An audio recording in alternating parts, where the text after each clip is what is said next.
बैठते उन्होंने मन को बैठा लिए, और जब मन को बैठाए तब गुरु महाराज की वाणी में ही है, पढ़िएगा, समझा में ही लखा नमूना, बात है सफेद चित्ती। और क्या कहा, एक गांव है जगदेशपुर, सुनेंगे, प्रखंड है, भागलपुर जिला के बगल में है, वहां पर सत्संग था गुरु महाराज का। गुरु महाराज कहते हैं कि मैंने जो लोगों को प्रक्रिया बताया, क्रिया बताया है, इसको जो मनोयोग पूर्वक करेगा उसके अंदर प्रकाश और शब्द का उदय अवश्य होगा। अगर प्रकाश और शब्द का उदय नहीं होगा तो मेरे नाम पर कुछ और शब्द का प्रयोग किया तो मैं नहीं कर सकता हूँ, ऐसा कर सकते हैं। अब सोचिए कितना दावे के साथ कह रहे हैं, यह क्रिया बड़ा दुरुस्त है। संत महात्मा गण कहते हैं जो कोई इस क्रिया को मनोयोग पूर्वक करेगा उनके अंदर प्रकाश और शब्द की उत्पत्ति निश्चित है। इसीलिए कोशिश करना चाहिए उनको प्रकाश और शब्द पकड़ने का। आगे बड़ा सुंदर शब्द कहा गया, परम पूज्य गुरुदेव के वाणी में है, कभी कभी पढ़िएगा, का जितने भी संसार में जीव हैं और यहाँ तक सच्चिदानंद ब्रह्म तक कहा, सब ईश्वर के अंश है। कौन कौन का, देवता, दानव, मानव, संसार के तमाम प्राणी और सच्चिदानंद ब्रह्म, ये सब क्या है, ईश्वर का, उस परम पिता परमेश्वर सर्वेश्वर का अटूट अंश है। अब सोचिए सब जब उन्हीं के अंश हैं तो इतने अंतर खाली है कि हमसे थोड़ा ऊपर में कोई है, यही अंतर है। संत महात्मा किस आधार पर ऊपर हो गए, वो ऊपर हो गए हमारी साधना के आधार पर। इसलिए संत महात्मा ने कहा कि साधना जिनकी अच्छी होती गई वो व्यक्ति आगे बढ़ते गया, साधना जिनका कमजोर है वो व्यक्ति कमजोर रह गए। इसी के कारण से आज लोग संसार में, एक व्यक्ति बड़ा सुंदर था, उन्होंने कहा कि भगवान ने बड़ा दुर्रंग किया है। मैंने क्या भगवान ने दुर्रंग किया है भाई? का दुर्रंग नहीं किया है, किसी को गरीब बनाया, किसी को अमीर बनाया है, क्या उत्तर दीजिएगा? तो कोई कहता है कर्म के आधार पर ऐसा तैसा हुआ है, वो मानने को तैयार नहीं था। हम सुनो, तुम्हारे 4 भाई है ना जी? तो उसने कहा कि 4 भाई है, तुम ही बताओ, तुम्हारे 4 भाइयों में से तुम कुछ अच्छे कमाते हो, कुछ कम कमाते हैं, कुछ अच्छे से खाते रहते हैं, ऐसा क्यों हुआ? मान रहा था। कहा कि ऐसा इसलिए हुआ कि हम थोड़ा सा मेहनत ज्यादा किए, कि काम ज्यादा किया, तो तब ना ऐसा हुआ जी। कहा हाँ, कि उसी प्रकार से याद रखना कि परमात्मा ने एक समय में सबको एक रंग बनाया था, किसी में कम और किसी में बेसी नहीं डाला है। ये भी ख्याल रखिएगा सब कोई, किसी में ज्यादा रूह है और किसी में कम है, सो बात नहीं है। ऐसा नहीं गरीब में कम रूह डाला गया है और अमीर में ज्यादा डाला, सो बात नहीं है। सब में समान रूह है, आत्मा है। इसलिए संत महात्मा गण कहते हैं केवल कोई अच्छा बना है तो अपने कर्म के आधार पर बना है। इसीलिए संतों ने कहा कि जितना जिनकी अच्छी साधना हुई वो उतना ही अच्छे होते गए। सब समय की यही स्थिति है। हम लोग को पूरा पूरा विश्वास और भरोसा होगा। महात्मा एक कदम नाम करके कोई महात्मा थे, मैं पूरा नाम थोड़ा सा विस्मृत हो रहा हूं। वे जंगल में रहते थे, कुटिया बनाए तो वहीं रह रहे थे, संजोग से ध्यान सत्संग करते थे।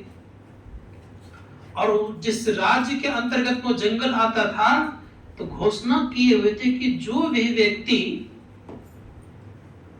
कमजोर हो, गरीब हो, वो मुझसे सहायता ले ले।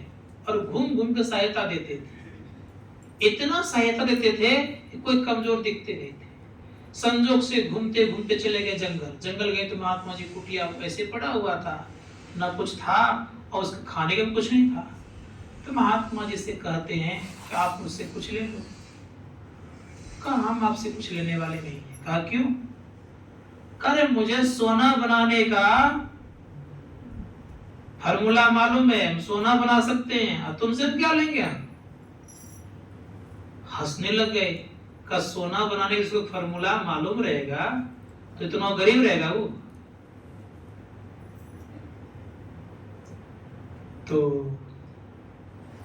हंसते हंसते हंसते हंसते अपनी पत्नी को लेकर के आए हुए थे, रानी के लेकर आए थे, उनके पास पहुंच गए।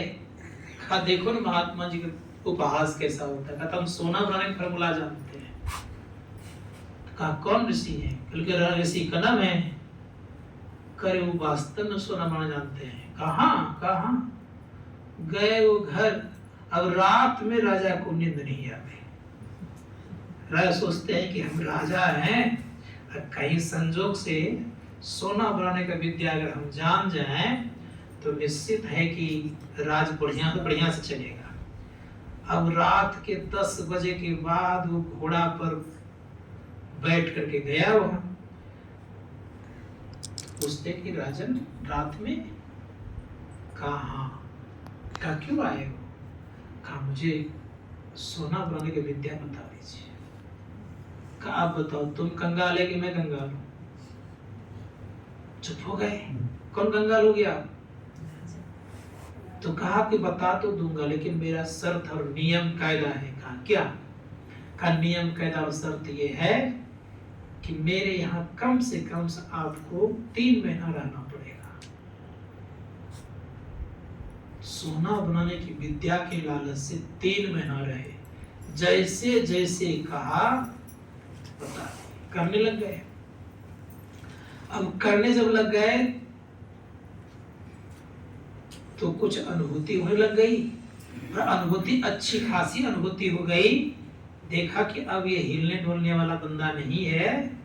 तब कहता है कि राजन आ जाओ, अब तुम्हें सोना बनाने की विद्या बता देता हूँ। राजा कहते कि ना मुझे घर जाना है और ना सोना बनाने की विद्या जानना, मैंने जान गया जो जानना था। तो कहने क्या जाना उन्होंने? संत महात्मा गण कहते कि सोना बनाने की विद्या से ज्यादा महत्वपूर्ण है अपने आप को जानना। संत महात्मा गण कहते हैं कि 3 महीना के दरमियान में वो ज्ञान उनको दे दिया जो ज्ञान राजा के शरीर में भी होकर के उनको प्राप्त नहीं हुआ था। तो विश्वास कीजिए कि अगर मनोयोग पूर्वक हम लोग अनुभूति पूरा करने, क्या हुआ? गौतम ऋषि, जिसको हम लोग भगवान बुद्ध कहते हैं, गौतम ऋषि उसको मैं कभी कह देता हूं। तो गौतम बुद्ध को क्या हुआ? उनके पिता आए रथ लेकर के लेने के लिए। जब आ गए वहां तो रथ लेकर के आए हुए, और जब रथ लेकर के आ गए तो क्या हुआ परिणाम? देखता है कि गरीब की भीख मांग रहे हैं। राजा को बड़ा ही झटका लगा भीतर से। कहा ये राजा और ये कहां भीख मांग रहा है? आश्चर्य में पड़ गए। टुक टुक देख रहे हैं। आप पूछ रहे हैं सारथी से क्या वही है जो भीख मांग रहा है? तो कहते हैं कि हाँ राजन वही है। कहा यही है सिद्धार्थ? कहा। अब खड़े रह गए। अपने जो लेने के लिए आए थे लौट के चले गए घर गए तो उदास पड़े हुए हैं। भगवान बुद्ध पहुंचे तो कहा सिद्धार्थ तुमने भीख मांगने का काम किया, ये ठीक नहीं किया। कहा क्या जानते हैं? कहा अब सिद्धार्थ नहीं रहा, अब आपका पुत्र भी नहीं रहा और राजकुमार भी नहीं रहा। कभी क्यों मांग रहा था? कभी इसलिए मांग रहा था मैं कि उस गरीब का उद्धार करने का जरिया मेरा है और कुछ नहीं है। अगर मैं भीख नहीं मांगूंगा तो वहां तक मैं पहुंच नहीं सकता, इसलिए पहुंचा। तब शुद्धोधन को वो ज्ञान दिया गया। ज्ञान जब दिया तब उनको पता चला कि वास्तव में इस ज्ञान के सामने मेरा राजपाट कुछ नहीं है। जब दोबारा गए, बीमार पड़े हुए थे, राजा चुनने वाले थे, किसी को चुना जाए। स्थिति हो गई कि कौन राजा बनेगा? तो राजा कौन बनेगा? इस दृष्टिकोण से सबको तैयार किया गया।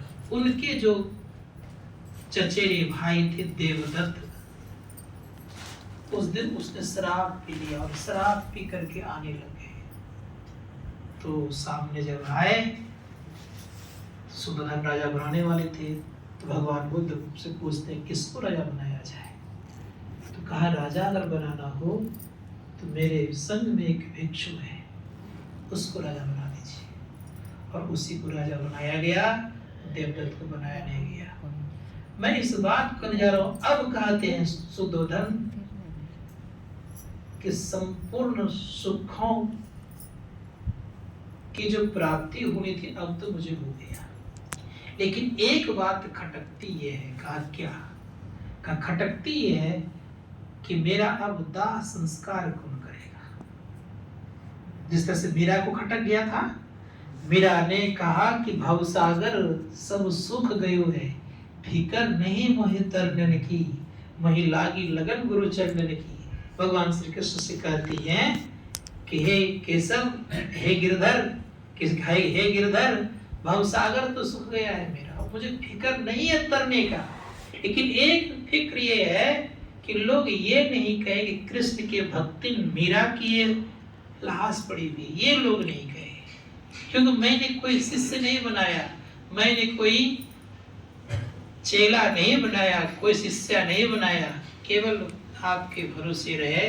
इसलिए यह लोग यह ना कहे कि ये पड़ी हुई परम भक्ति कृष्ण की भक्ति मीरा की लाश पड़ी हुई है। इसी के चलते मुझे कभी कभी आता है, कुछ नहीं आता है। जैसे इस शब्द को कहा तो सुद्धोधन यही बात कह रहे हैं, किनसे? भगवान बुद्ध से। जैसे इस बात को कह रहे हैं तो भगवान बुद्ध कहते हैं कि उसका आप फिक्र ना करें, मैं आपका दाह संस्कार करूंगा।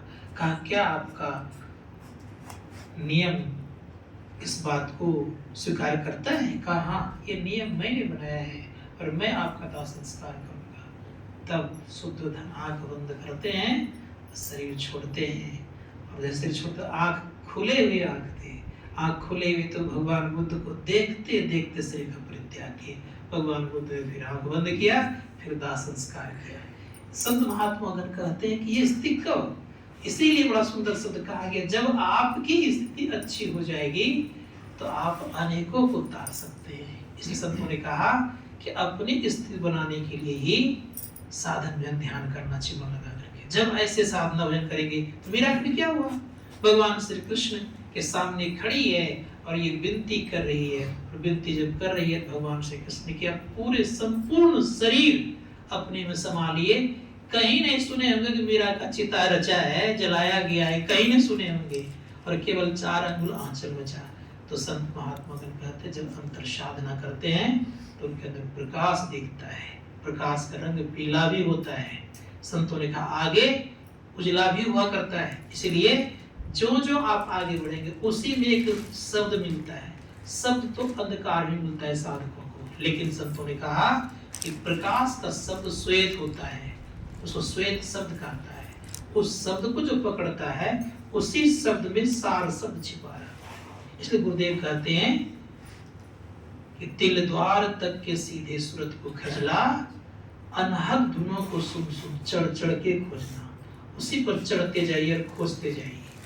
ऐसा नहीं कहा कि एक शब्द को सुन रहे हैं इससे से आपका बेड़ा पार लगे, सो बात नहीं है। वहां ये कहा गया कि आप ध्वनियों को सुनते जाइए और ऊपर की तरफ अपना वृत्ति बनाते जाइए, और बनाते बनाते बनाते क्या स्थिति होगी, तो कहा उसमें कभी न कभी वो मिल जाएंगे। कौन चीज? जिसको हम लोग सार शब्द का, जिसको हम लोग कह दीजिए राम नाम अमर नाम, वो मिल जाएंगे। और वो मिलेंगे तो कौन पहचानेगा उसको? उसको पहचानने की ताकत केवल जीव को है और किसी को नहीं है। किस अवस्था में? कहा केवल अकेली अवस्था में। और किसी अवस्था में? अकेली तात्पर्य जीवात्मा अकेली मतलब चेतन हो जाए, केवल ना मन रहे, ना बुद्धि रहे, ना चित्त रहे, ना अहंकार रहे। ये चारों अवस्था, ये चारों इंद्रियां हट जाए, अकेली अवस्था हो गई, और तब चेतन अपना पहचान। इसी काम करने के लिए हम लोग संसार में आए हैं।